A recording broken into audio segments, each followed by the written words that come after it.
application has a bunch of configuration values that need to be accessed from different files all across the application, like the name of the app, database credentials, mail service credentials, and so on. To help manage all these environment variables, Laravel has a .env file at the root of the application. These are some app-related variables like name, environment, application key, which is unique to each project, then the app debug value, which determines how much of the error information should be displayed to the user. In the local environment, this is set to true by default because the error information is helpful for the developer to debug, but in production, this value should be set to false. Otherwise, you risk exposing sensitive data. App URL is the base URL. In production, this would contain your domain name. Here's a set of database credentials, including the type of connection, username, password. If you're using version control like Git, you need to note that this file should not be committed to your repository. You have to add this file to git ignore.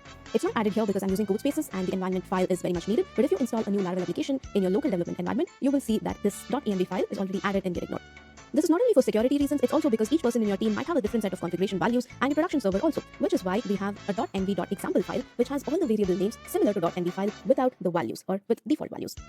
This file is committed to the repository and everybody on the team can use it to create or edit their own .env files. So it's important to make changes to this example file too, that is, add all of these new variables whenever you add them to your .env file. Now the values of these .env files are retrieved from various files within the config directory. Look at database.php for example. The env helper method returns the value of this key from the .env file. The second argument value is used as a default value in case the key is not found.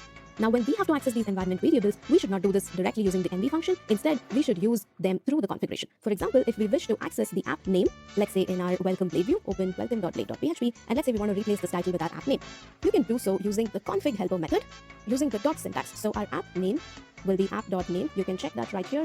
If you go to app.php, the application name is a variable in the app.php file. So that's how you access all of these environment variables using the config method.